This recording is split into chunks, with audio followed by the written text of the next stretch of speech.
Assalamu alaikum to all Solidity developers. Hope you guys all are fine and doing good. So today this is going to be our 15th lecture on Ethereum smart contract programming. और आज के जो है वो lecture में हम बहुत सी एक नई चीज़ पढ़ेंगे, ठीक है, विजिबिलिटी लेवल के हिसाब से। और अगेन बहुत important course for solidity development for web 3 application, और किस तरीके से एक डैप किस तरीके से बनाई जाए, कंप्लीट डैप। ऑब्वियसली अभी तक हमने एक काफ़ी स्मार्ट कॉन्ट्रैक्ट ज़रूर लिखे हैं, लेकिन अभी हमने एक कंप्लीट डैप नहीं बनाई है। और उस डैप बनाने के लिए एक प्रोसेस होता है पूरा।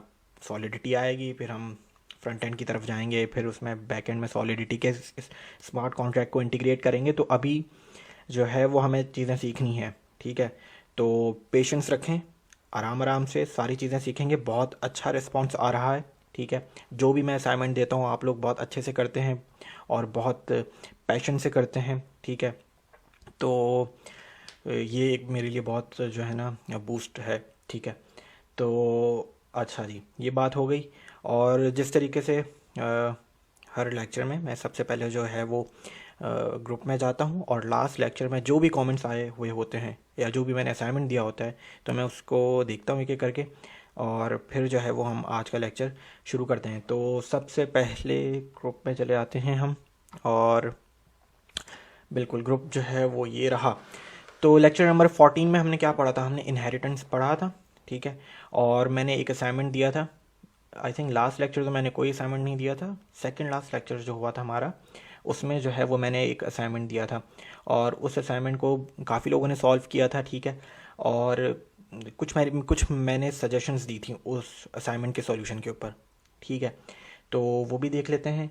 और कोई असाइनमेंट तो मैंने नहीं दिया था लास्ट लेक्चर में, लेकिन हम जो भी कमेंट्स आए उसको एक एक करके देखते हैं। तो आई थिंक ये लेक्चर नंबर 14 है और बिल्कुल खुला हुआ है। तो चलें कमेंट्स को देखते हैं और फिर आज का लेक्चर जो है वो हम इसके बाद स्टार्ट करेंगे। सर काइंडली प्लीज़ हमें प्रेडिक्शन से रिलेटेड यहाँ पे ये जो है ये प्रोग्रामिंग से रिलेटेड है ये गाइड हमारी, ठीक है, ये कोर्स। तो अस्सलाम वालेकुम टीम 10 फीडबैक। वालेकुम अस्सलाम साकिब भाई, इफ़ पॉसिबल ये आप ये खुद चेक कर लें। ओके अच्छा, लास्ट टाइम जी बिल्कुल मैंने साकिब भाई को ये सजेशन दी थी कि आपका जो बैंक का कॉन्ट्रैक्ट है उसे ये कैसे मालूम है कि उसे आपने सेल्फ डिस्ट्रक्ट, तो आपने जो है वो कॉन्ट्रैक्ट को इंपोर्ट करवा लिया है, लेकिन उसको डिप्लॉयर ओनली का जो कॉन्ट्रैक्ट है वो कैसे मालूम है। तो आई थिंक ये आपकी बात ठीक होगी। मैंने आपको जो सजेशन दी, ठीक है, जो मुझे लगा कि आई थिंक आपका जो सेल्फ डिस्ट्रक्ट का कॉन्ट्रैक्ट है वो ऑलरेडी डिप्लॉयर ओनली का जो कॉन्ट्रैक्ट है उससे जो है वो इंपोर्ट कर रहा है। तो आई थिंक ये वर्क कर रहा है, बिल्कुल ठीक काम कर रहा है, क्योंकि इन्होंने मुझे लिख भी दिया कि सर बैंक का कॉन्ट्रैक्ट मैंने पहले वाले एड्रेस से डिप्लॉय किया और सेकंड एड्रेस से डिस्ट्रॉय करने की ट्राई की है और एरर आ रहा है। तो इसका मतलब है कि आप बैंक के कॉन्ट्रैक्ट के अंदर अगर सिर्फ सेल्फ डिस्ट्रक्ट का कॉन्ट्रैक्ट ही इंपोर्ट कर रहे हैं तो ये भी ठीक है, क्योंकि सेल्फ डिस्ट्रक्ट का कॉन्ट्रैक्ट को पता है कि मैनेजर कौन है डिप्लॉयर। तो ठीक है, मेरा ये कहना था कि सेल्फ आप बैंक के कॉन्ट्रैक्ट में सेल्फ डिस्ट्रक्ट को भी जो है वो इंपोर्ट करें और डिप्लॉयर ओनली को भी इंपोर्ट करें। तो अगर इस तरीके से एरर नहीं आ रहा है तो बिल्कुल ठीक है, ये लॉजिक भी ठीक है, ठीक है। तो ये चीज़ हो गई, और तो कुछ नहीं है इसमें, ठीक है। चलें जी, आगे चलते हैं, अगले कमेंट पे चलते हैं हमारे, और ये भी साकिब भाई का ही है। Feedback reply lecture number 13 if possible please आप ये खुद करके एक बार चेक कर लें। ओके देख लेते हैं इसको। कॉन्ट्रैक्ट डिप्लॉयर ओनली, ठीक है। Address public manager constructor modifier बता दिया, ओके। आपने इंपोर्ट कराया, फिर कॉन्ट्रैक्ट का नाम क्या, सेल्फ डिस्ट्रक्ट में आपने मैनेजर की फाइल इंपोर्ट करा ली और डिप्लॉयर ओनली का कॉन्ट्रैक्ट जो है वो इनहेरिट कर लिया, ठीक है। तो अच्छा, फंक्शन में चले आते हैं। Require msg.sender is equal to manager. Saqib भाई, जब आप मॉडिफायर मैनेजर ओनली बता चुके हैं तो आपने ये रिक्वायर की लाइन यहाँ पे क्यों लिखनी है? आप सिर्फ मॉडिफायर को ही कॉल कर लें मैनेजर ओनली, तो ये इतनी बड़ी लाइन जो है वो लिखने की ज़रूरत नहीं पड़ेगी, ठीक है। क्योंकि ये फंक्शन अगेन मैनेजर को ही जब कॉल करना है और आपने मॉडिफायर भी बना दिया। देखें कोडिंग यही होती है, कम कोड एक तो ज़्यादा अच्छा समझ में आता है। कच्चे मतलब ये बहुत ये कोडिंग प्रैक्टिसेस हैं। देखें मैं भी जो है ना ये होता ये है कि फर्म में जब भी आप काम करेंगे तो अक्सर जो है ना आपका जो बॉस होता है या आपका जो टेक लीड होता है, ठीक है, वो यही कहता है कि कम से कम कोड लिखा जाए ताकि कल को जो है वो उसे डिबगिंग में इजी हो। कल को कोई भी एरर आए तो कम लाइंस ऑफ कोड होगा, अच्छा समझ में आएगा। तो अभी आपने एमी फजूल से जो है ना ये मतलब ज़्यादा एक लाइन लिख दी है, ठीक है। और आप बहुत अच्छा रिस्पॉन्स देते हैं, ये तो बहुत अच्छा जा रहे हैं। आप हैं, एक दो और स्टूडेंट्स हैं, तो बस ये लिख दें यहाँ पे आप मैनेजर ओनली, तो फिर भी होगा, ठीक है। और उसके बाद आपने क्या किया है, बैंक का कॉन्ट्रैक्ट है, उसमें आपने सेल्फ डिस्ट्रक्ट के कॉन्ट्रैक्ट को इम्पोर्ट और इनहेरिट करा लिया, ठीक है। और सेल्फ डिस्ट्रक्ट को पता है कि डिप्लॉयर ओनली कौन है। मैंने बैंक के कॉन्ट्रैक्ट में सिर्फ सेल्फ डिस्ट्रक्ट की फ़ाइल को इंपोर्ट किया है, क्या हूँ कि सेल्फ डिस्ट्रक्ट की फ़ाइल ऑलरेडी मैनेजर की फ़ाइल को इंपोर्ट करवा चुका है, ठीक है, बिल्कुल। और मैनेजर के फ़ाइल के तमाम फंक्शंस तो यूज़ कर रहे हैं, ठीक है। इस केस में सेल्फ डिस्ट्रक्ट की फ़ाइल को जब मैंने सेल्फ डिस्ट्रक्ट की फ़ाइल ये है, ठीक है, जब मैंने इंडिविजुअली इंपोर्ट किया है अपने कॉन्ट्रैक्ट में तो ऑटोमेटिकली कॉल कर रही है, ठीक है, बिल्कुल ठीक है। ये वही चीज़ है जो पिछले कॉन्ट्रैक्ट में आपने किया है, तो बिल्कुल ठीक है। मेरा जो सजेशन था वो भी सही चल रहा था, और आपने जो किया था लास्ट टाइम भी जो आपने किया था वो भी ठीक किया था, ठीक है। और ये जो आज आपने किया बिल्कुल सही किया आपने ये भी चीज़, और आपने रिज़ल्ट भी दिखाया इससे पिछले वाले। यहाँ पर आपने अपना रिज़ल्ट भी दिखाया कि सेकंड कॉन्ट्रैक्ट सेकंड एड्रेस से आपने जो है वो कॉन्ट्रैक्ट डिस्ट्रॉय करने की कोशिश की और जो कि नहीं हुआ है, तो बिल्कुल ठीक है फिर ये। अच्छा, अब आगे चलते हैं। हाय सर, आप ने बिल्कुल स्टार्ट किया जावास्क्रिप्ट, ठीक है। तो सबसे पहले ये जब भी डॉट आ रहा है तो आपने फ़ाइल सेव करना है, और फिर जो है वो नोड बेसिक डॉट जेएस जो फाइल का नाम है उससे फाइल को सेव करें। फाइल को सेव करें कंट्रोल एस के ज़रिए। जब भी ये डॉट नज़र आए मतलब कि फ़ाइल सेव नहीं है, ठीक है। अच्छा, बिल्कुल, अरसलान अकबर भी बहुत पार्टिसिपेट करते हैं और हर किसी की हेल्प भी कर रहे होते हैं, तो एक बहुत अच्छी बात है। This is about lecture number 13 Hamza Ali. owner address payable owner function require underscore owner is equal to payable, okay, and only owner self restricted, okay, ठीक है। this is about lecture first I have made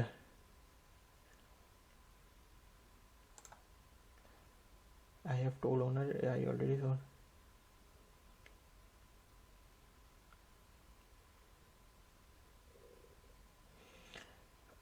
I think ठीक है। Okay, आगे चलते हैं। कहने trading, okay, lecture number 13 पर चलते हैं। बैंक का कॉन्ट्रैक्ट है kill public require msg dot sender self destruct modifiable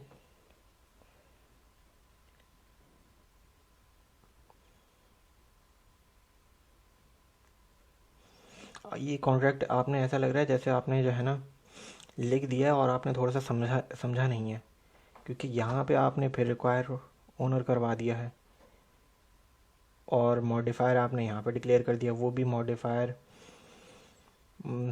constructor को ऊपर रखते, मॉडिफायर को नीचे रखते, चलें कोई बात नहीं। कॉन्ट्रैक्ट डिस्ट्रॉयबल, यहाँ पे आपने अलग फंक्शन लगाया, फिर यहाँ पे क्यों फंक्शन लगाया? समझ कर करें। ये दोबारा लेक्चर को देखें, लेक्चर नंबर 11, 12, इवन 13 को भी दोबारा देखें, 14 को भी देख। 14 तो लास्ट लेक्चर है, उसमें हमने जो है वो इसका सॉल्यूशन भी कर लिया इस असाइनमेंट का। लेक्चर नंबर जो इससे जो लास्ट लेक्चर था, तो इस समझ कर करें। आपने ऐसा लग रहा है जैसे छाप दिया है, ठीक है, क्योंकि यहाँ पे ज़रूरत नहीं है फिर। अच्छा जी, आगे चलते हैं। अस्सलाम वालेकुम। गाइड में अपडेट करवा दें, ओके भाई, ओके, करवाते हैं गाइड में अपडेट। मुझे मालूम नहीं था कि गाइड में अभी तक अपडेट नहीं हुआ है, ठीक है, तो मैं ऐड करवा देता हूँ साकिब भाई। It with self destruct contract, okay. तो अगर आपने सेल्फ डिस्ट्रैक्ट कर दिया कॉन्ट्रैक्ट को, तो उसके बाद अगेन कॉन्ट्रैक्ट तो रहेगा, लेकिन उसके ऊपर आप जो भी फंड्स भेजेंगे वो ज़ाया हो जाएंगे, इसका ये मतलब है। और कुछ चीज़ इसमें पूछना चाहते हैं या बस कोई कमांड से? सेल्फ डिस्ट्रक्ट तो यही करता है कि बस जो ओनर होता है कॉन्ट्रैक्ट का, उसके ऊपर जो भी डिपॉजिट कॉन्ट्रैक्ट में जितना पैसा पड़ा होता है वो ओनर को भेज देता है।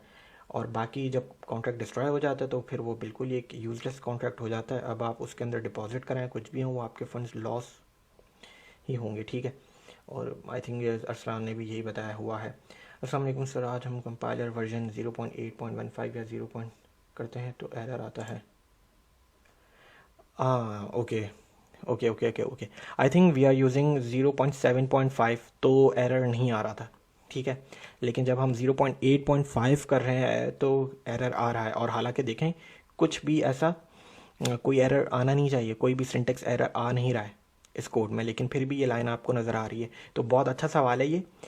तो इससे रिलेटेड जो है ना मैं आपको बताते रहता हूँ कि भाई देखें कंपाइलर वर्जन जब भी अपडेट होता है तो मतलब कि सॉलिडिटी के अंदर कुछ ना कुछ अपडेट हुई है, प्रोग्रामिंग लैंग्वेज में, सॉलिडिटी प्रोग्रामिंग लैंग्वेज में कुछ ना कुछ अपडेट हुआ है, तभी कंपाइलर वर्जन अपडेट हुआ है।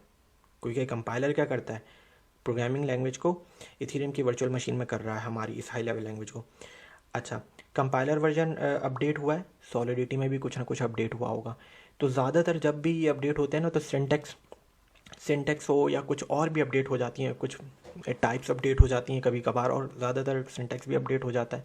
तो आपने कोड बिल्कुल ठीक लिखा है, लेकिन अगर मैं 7 यहाँ पे 8 की जगह 7 कर दूंगा तो ये कॉन्ट्रैक्ट बिल्कुल यहाँ से एरर गायब हो जाएगा। तो अब अभी जो है ना मैं आपको 1 मिनट और देखें कोई एरर नहीं आ रहा है आपके इसमें। तो ये वही है कि देखें कंपाइलर जब अपडेट हुआ है ना तो सिंटेक्स भी अपडेट हो जाता है, सिंटेक्स अपडेट हुआ है। तो इसके लिए मैंने आपके लिए एक चीज़ निकाली हुई थी कि मैं आपको यहाँ से, अच्छा सबसे पहले तो एक और चीज़ बताते चले जाऊँ कि जब भी कोई एरर आए, कोई भी कहीं भी आप प्रोग्रामिंग कर रहे हो, इवन सॉलिडिटी कर रहे हैं इस वक्त आपको एक एरर आ जाता है, ठीक है। आपने वो एरर कॉपी करना है और सबसे जो बेस्ट जैसे कहते हैं ना कि जो सबसे बेस्ट आपको सॉल्यूशन दे सकती है वो है सॉलिडिटी टाइप, ओह सॉलिडिटी टाइप कह रहा हूँ कि स्टैक ओवरफ्लो। स्टैक ओवरफ्लो के ऊपर आप जो है वो अगर गूगल पे भी एरर आपके पास आया है, आपने कॉपी करना है एरर और गूगल पे लिख दें तो कहीं ना कहीं स्टैक ओवरफ्लो में उसका जवाब मिल जाएगा। तो अब ये एक किसी ने कॉन्ट्रैक्ट लिखा हुआ है, ठीक है, और उसके आगे जो है ना बताया हुआ है कि इसका सॉल्यूशन यहाँ पे भी इन्होंने कहीं ना कहीं address payable public owner, I think यहाँ पे कुछ ना कुछ एरर आया होगा। तो उन्होंने बोला कि भाई आंसर आपने को ऐसा मिल गया कि पेबल MSD.sender। तो अब ये क्या वजह है ये मैं बताता हूँ कि आप रैप कर दें इस तरीके से तो ये एरर सॉल्व हो जाएगा। लेकिन वजह क्या है इसकी, बेसिकली वजह के लिए मैंने ये चीज़ निकाली है, स्क्रीनशॉट ये पढ़े कि भाई जब कंपाइलर वर्जन 0.7.5 के अंदर या 0.7 के अंदर, ठीक है, तो MSD.sender जो हमारा ग्लोबल वेरिएबल है वो बाय डिफ़ॉल्ट एक पेएबल एड्रेस था। कहाँ तक, 0.7.5 के कंपाइलर वर्जन तक, ठीक है। वो हमारा यहाँ तक, सॉरी, ठीक है, वो MSD.sender हमारा एक ग्लोबल वेरिएबल था, और ग्लोबल वेरिएबल तो है, वो एक पेएबल एड्रेस था बाय डिफ़ॉल्ट, मतलब कि वो ईथर को रिसीव कर सकता था, ठीक है। पेएबल, बट 0.8 के बाद वो नॉन पेएबल हो गया है, ठीक है। तो इसलिए हमने यहाँ पे ये देखें इन्होंने MSD.sender को पेएबल किया है। तो अगेन ये सारे जो कंपाइलर वर्जन्स होते हैं ना इसमें कुछ ना कुछ सॉलिडिटी प्रोग्रामिंग लैंग्वेज में अपडेट हो रहा होता है। तो ये बहुत बार आता है अक्सर कॉन्ट्रैक्ट लिखते हुए कि कुछ ना कुछ कंपाइलर वर्जन अगर हमने ज़्यादा रख दिया है और हम अपने पुराने हिसाब से चल रहे हैं कि भाई फंक्शन को इस तरीके से डिक्लेयर करना है, टाइप तो हमें पता ही है, और MSD.sender तो ऑलरेडी बाय डिफ़ॉल्ट एक पेएबल एड्रेस है। तो ये जब चीज़ें अपडेट होती हैं तो ये हमारी है कि हमें जो है वो अप टू डेट होना चाहिए। और ये हर सिर्फ सॉलिडिटी में नहीं है, बहुत सी प्रोग्रामिंग लैंग्वेज में नई से नई चीज़ें आती रहती हैं, ठीक है। तो ये बात थी, ओके ओके, चलें जी। तो ये हमारा काम है कि हमें अप टू डेट रहना है, ठीक है, कि कौन सा नया कंपाइलर वर्जन आ रहा है और उसमें नए वाले से पुराने वाले में क्या फ़र्क है, क्या कुछ चीज़ें नहीं हुई हैं, ठीक है। तो अरसलान क्या कह रहा है, फर्स्ट 2 लाइन, ठीक है। देखें अगेन मैं 0.7 से 0.9 तक लिख दूंगा इस तरीके से तो एरर तो मेरा गायब हो जाएगा। बट वजह क्या है कि वो यही है, वो यही पूछना चाह रही हैं कि वजह क्या है इसकी।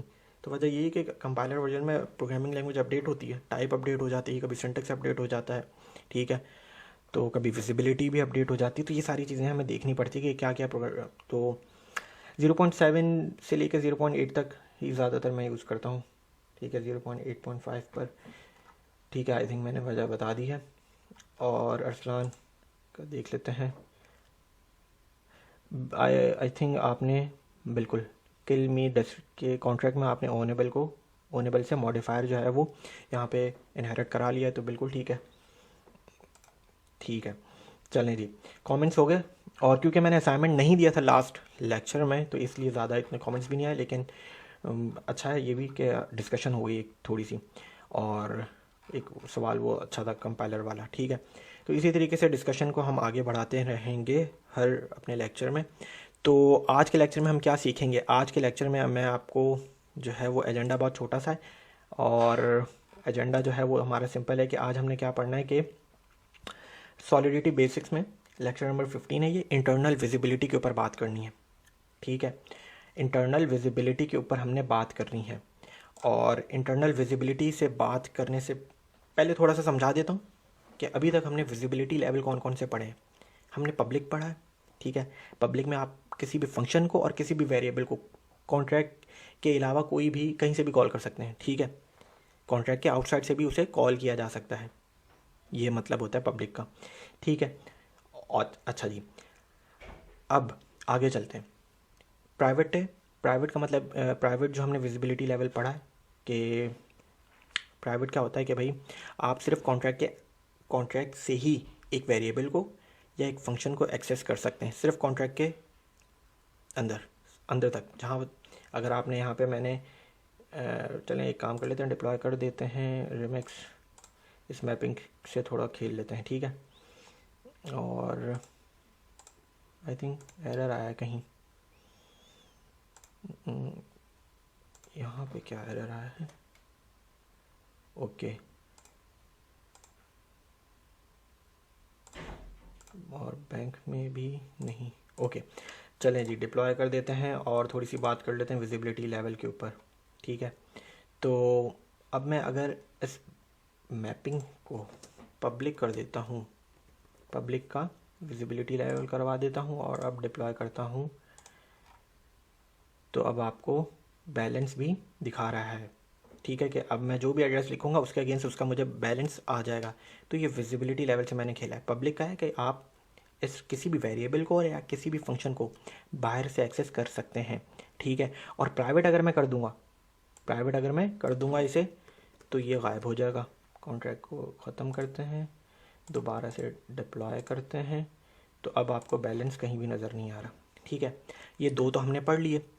अब जो है ना, एक नई विजिबिलिटी लेवल के ऊपर मैं बात करता हूँ और फिर थोड़ा सा उसको देखते हैं। वो ये है कि इंटरनल विजिबिलिटी लेवल क्या है। इंटरनल, कौन सा कीवर्ड यूज़ करेंगे? इंटरनल। ये है क्या चीज़? ये बेसिकली प्राइवेट की तरह ही काम करता है, लेकिन थोड़ा सा डिफरेंट। दोबारा सुन ले कि प्राइवेट की तरह ही काम करता है लेकिन थोड़ा सा डिफरेंट। किस तरीके से? कि आप जो है वो कॉन्ट्रैक्ट के आउटसाइड से तो इसे एक्सेस नहीं कर पाएंगे, ना चला पाएंगे, ना फंक्शन को ना वेरिएबल को। हाँ, प्राइवेट का होता है कि सिर्फ इसी कॉन्ट्रैक्ट में अवेलेबल है, बैंक के कॉन्ट्रैक्ट में ही अवेलेबल रहेगा वो वेरिएबल या वो फंक्शन। ठीक है, अच्छा, अब अगर मैं इंटरनल लगा दूंगा तो वो इस कॉन्ट्रैक्ट में तो अवेलेबल रहेगा ही, और वो उन कॉन्ट्रैक्ट्स के अंदर भी, अगर ये बैंक का कॉन्ट्रैक्ट किसी और कॉन्ट्रैक्ट में इंपोर्ट हो रहा है, तो वो वेरिएबल उस कॉन्ट्रैक्ट में भी यूज़ हो सकता है, कॉल हो सकता है। ठीक है, ये बात है। इंटरनल का मतलब ये है कि इस कॉन्ट्रैक्ट में भी, और अगर इस कॉन्ट्रैक्ट को कोई इंपोर्ट कर रहा है तो उस कॉन्ट्रैक्ट में भी वो वेरिएबल या वो फंक्शन जिसकी विजिबिलिटी लेवल इंटरनल होगा, हम उस फंक्शन को या उस वेरिएबल को उस कॉन्ट्रैक्ट में भी यूज़ कर सकते हैं या एक्सेस कर सकते हैं। ठीक है, तो ये मतलब है। ये तो मैंने अभी सिर्फ बताया है। तो अब ज़रा जो है वो इसको जो है थोड़ा सा करके देख लेते हैं कि किस तरीके से हम इसके साथ खेल सकते हैं। खैर, इसको प्राइवेट हटा देते हैं। अच्छा जी, अब जो है वो एक काम कर लेते हैं। वो काम ये कर लेते हैं कि भाई ओनेबल का जो कॉन्ट्रैक्ट है हमारा, ठीक है, उसमें इस वक्त एड्रेस, पहले जो है ना, दोबारा एक आपको चीज़ सिखाता हूँ। एड्रेस बहुत सिंपल सी चीज़ करने लगा हूँ क्योंकि ये बेसिक से हमारे ये बहुत इंपॉर्टेंट है। ठीक है, पब्लिक मैंने कर दिया, कंपाइल ऑटोमेटिकली किया हुआ है, और बैंक के कॉन्ट्रैक्ट में जाकर, क्योंकि मैंने सिर्फ ओनर कौन है कॉन्ट्रैक्ट का वो देखने के लिए मैंने उसको पब्लिक कर दिया, उस एड्रेस को। ठीक है, अच्छा जनाब, ओके बाय ओनर आ गया। ठीक है, ओनर कौन है? ये, क्योंकि मैंने पब्लिक कर दिया उसको। अच्छा, तो अब मैं जो है ना इसको पब्लिक से हटाता हूँ। ठीक है, और मैं जो है वो इसे प्राइवेट भी नहीं करता। मैं जो है वो एक काम कर लेते हैं कि पहले ज़रा पहले ना बैंक के कॉन्ट्रैक्ट में एक फंक्शन बनाते हैं जो कि ओनर के लिए एक फंक्शन बना लेते हैं कि कौन है मेरा ओनर। ठीक है, ये कर लेते हैं कि कौन है मेरा ओनर। तो इसके लिए फंक्शन और गेट ओनर फंक्शन का नाम रख देते हैं। ठीक है, वो पब्लिक होगा फंक्शन। ठीक है, और व्यू, क्योंकि मैं इंटरेक्ट कर रहा हूँ डाटा से। ठीक है, और रिटर्न क्या करेगा, क्योंकि ओनर ऑब्वियसली एक एड्रेस होगा। ठीक है, बहुत सिंपल सा फंक्शन है। और रिटर्न करवा देता हूँ ओनर, OWNER। अब ये ओनर वेरिएबल जो है मैं इसको जो है ना इस वक्त प्राइवेट कर देता हूँ।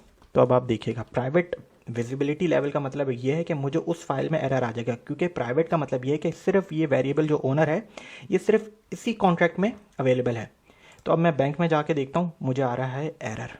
क्या आ रहा है? Undeclared identifier. पब्लिक कर दूंगा तो भाई ये तो हर जगह अवेलेबल है, पब्लिक कर दूंगा तो एरर भी गायब हो जाएगा, और मतलब है ये हर जगह अवेलेबल है, एरर भी गायब हो गया आपके सामने। ठीक है, ये क्योंकि पब्लिक का ये है कि ये हर जगह, ये इस कॉन्ट्रैक्ट में भी अवेलेबल है, ये आउटसाइड से भी मैं रिमिक्स, पब्लिक का मतलब ये है कि मैं इसको रिमिक्स से भी चला सकता हूँ। ठीक है, अच्छा, और चलिए जी ये हो गया। अब प्राइवेट कर रहा हूँ तो, क्योंकि प्राइवेट का मतलब ये है कि सिर्फ इस कॉन्ट्रैक्ट में अवेलेबल है, तो बैंक के कॉन्ट्रैक्ट को तो समझ ही नहीं आ रहा कि भाई गेट ओनर का फंक्शन, तो मैंने फंक्शन का नाम रखा है, लेकिन ये वेरिएबल कहाँ है? ओनर। ये बैंक का कॉन्ट्रैक्ट इस ओनर के वेरिएबल तक पहुंच ही नहीं रहा है, क्योंकि वो है ही प्राइवेट का ओनर का जो वेरिएबल है वो है प्राइवेट। तो एक और विजिबिलिटी लेवल होता है सॉलिडिटी में, उसे कहते हैं इंटरनल ऐसे कीवर्ड लिख देंगे। इंटरनल कीवर्ड लिखा है, इसका मतलब ये होता है कि ये जो ओनर का जो वेरिएबल है ये इस कॉन्ट्रैक्ट में भी अवेलेबल है, और अगर इस ओनेबल के कॉन्ट्रैक्ट को अगर कोई और कॉन्ट्रैक्ट इंपोर्ट करता है, जिस तरीके से बैंक वाले कॉन्ट्रैक्ट ने ओनेबल के कॉन्ट्रैक्ट को इनहेरिट किया हुआ है, इंपोर्ट किया हुआ है, तो ओनर का वेरिएबल भी यहाँ पे यूज़ हो सकता है। देख लें, एरर चले गया है, प्राइवेट में एरर आ रहा था, इंटरनल जैसे ही किया एरर गायब हो चुका है। ठीक है, अच्छा, अब ये मत सोचिएगा कि यहाँ पे मैंने उसको इंटरनल किया ना, तो इंटरनल किया तो यहाँ पे आपको ओनर का फंक्शन भी नज़र आएगा और फिर एक और फंक्शन नज़र आएगा गेट ओनर का भी। नहीं, आपको सिर्फ फंक्शन अब नज़र आएगा गेट ओनर का, और जो ओनर का जो वेरिएबल है वो आपको नज़र नहीं आएगा जिस तरह पब्लिक में आता था। तो करके दोबारा डिप्लॉय कर देते हैं, तो अब आपको फंक्शन नज़र आएगा गेट ओनर का। ये रहा कॉन्ट्रैक्ट गेट ओनर का, देख रहे हैं फंक्शन, और उसके अंदर जो है वो हमने एक ओनर के वेरिएबल को इंपोर्ट किया, कॉल किया हुआ है। ठीक है, और वो है कहाँ डिक्लेयर? ओनेबल के कॉन्ट्रैक्ट में। ठीक है, तो ये विजिबिलिटी लेवल बहुत समझने की चीज़ है, बहुत बार यूज़ करेंगे हम इसको, और ये एडवांस यही सारी चीज़ें हैं। और मैं आपको बताते चले जाऊँ कि सॉलिडिटी बेसिक में सिर्फ 2 लेक्चर्स और रहते हैं, एक्सटर्नल कॉन्ट्रैक्ट्स के बारे में हम पढ़ेंगे। ठीक है, और हम 1-2 चीज़ें और के बारे में पढ़ेंगे, और फिर हम अपने प्रोजेक्ट्स की तरफ जाएंगे, मल्टीसिग वॉलेट की तरफ जाएंगे हम, और कॉन्ट्रैक्ट्स की तरफ जाएंगे। तो यही सारी चीज़ें हैं। सॉलिडिटी कोई इतनी बड़ी प्रोग्रामिंग लैंग्वेज नहीं है, आपने ये सारी चीज़ें अच्छी खासियत तक सीख ली हैं, थोड़ी बहुत और सीखनी है। बेसिक्स के ऊपर जो है वो हमने दोबारा अपनी बेसिक्स को स्ट्रॉन्ग करना है। हमने टाइप्स अब याद हो जानी चाहिए सॉलिडिटी में, किस किस्म की टाइप्स हैं। ठीक है, सॉलिडिटी में विजिबिलिटी लेवल्स आपको याद हो जाने चाहिए। जितने लेक्चर्स अभी तक हो चुके हैं, जो हमने बेसिक्स पढ़ा है कि भाई किस तरीके से एरर हैंडलिंग करनी है। ठीक है, और क्या क्या टाइप्स हैं, स्ट्रक्ट क्या चीज़ है, किस तरीके से इनहेरिट करते हैं कॉन्ट्रैक्ट को, ये इसका कीवर्ड हो गया, ये मॉडिफायर क्या चीज़ होती हैं। अब हमने काफ़ी चीज़ें पढ़ ली, कंस्ट्रक्टर क्या काम करता है। ठीक है, तो मैपिंग क्या चीज़ होती है, मैपिंग बहुत हर जगह हर कॉन्ट्रैक्ट में आपको नज़र आएगी मैपिंग, हर कॉन्ट्रैक्ट में आपको नज़र आएगी मैपिंग। ठीक है, तो एसर्ट पढ़ा था हमने, ये सारी चीज़ें। व्यू क्या करता है, प्योर का क्या काम करता है, तो बहुत सारी चीज़ें सबको समझना बहुत इजी है, सब छोटी छोटी डेफिनेशंस हैं। इंटरनल क्या है? कुछ भी नहीं था। इंटरनल यही है कि भाई आप इस कॉन्ट्रैक्ट में भी उस वेरिएबल को यूज़ करें और दूसरे कॉन्ट्रैक्ट में भी यूज़ कर सकते हैं। प्राइवेट में नहीं कर सकते, पब्लिक में हर जगह से कर सकते हैं। सिंपल सी चीज़ है, तीन ही चीज़ों को मतलब तीन चीज़ों में डिवाइड कर दिया एक ही चीज़ को, ठीक है, ताकि और अच्छे तरीके से आप कंफ्यूज ना हो। तो बहुत मज़े की प्रोग्रामिंग लैंग्वेज है, सॉलिडिटी है। आपको बेसिक समझ में आएंगी, आप अच्छे से अच्छा कोड लिख सकते हैं। और ये चीज़ हो गया। तो आई थिंक इंटरनल के ऊपर बात होगी, नेक्स्ट लेक्चर में हम एक्सटर्नल कॉन्ट्रैक्ट्स के ऊपर बात करेंगे। बहुत इंपॉर्टेंट है वो, एक्सटर्नल कॉन्ट्रैक्ट्स बहुत इंपॉर्टेंट है, क्योंकि we are going to use other contracts, ठीक है, कि हम बाहर से किसी और को कॉन्ट्रैक्ट को यूज़ करेंगे।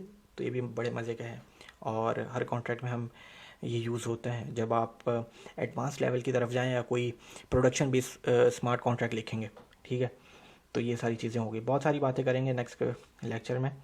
और इस लेक्चर में भी कोई असाइनमेंट नहीं दे रहा हूँ मैं, ठीक है, क्योंकि एक्सटर्नल कॉन्ट्रैक्ट्स के बाद हम अपने प्रोजेक्ट्स की तरफ जाएंगे, और फिर जो है मैं प्रोजेक्ट के अंदर आपको असाइनमेंट्स ज़रूर दिया करूँगा। और अगर अभी भी करना चाहें तो कुछ ना कुछ कुछ भी शेयर करें कि भाई मेरे इस कॉन्ट्रैक्ट में मुझे समझ नहीं आ रहा, कोई भी सवालात है इसी लेक्चर की वीडियो में आखिर में कमेंट्स में लिख दें। या कुछ भी नया आपके जहन में स्मार्ट कॉन्ट्रैक्ट आ रहा है, जहाँ तक आज तक आपने पढ़ा है, आपकी अंडरस्टैंडिंग के मुताबिक कुछ भी आता है, आप लिख दें, मैं नेक्स्ट लेक्चर में उसको पढ़ूंगा, देखूंगा और अपना फीडबैक दूंगा। तो ये चीज़ है। चलें जी, इस लेक्चर को यहीं पे ख़त्म करते हैं। ख्याल रखें अपना, ठीक है। अल्लाह हाफ़िज़।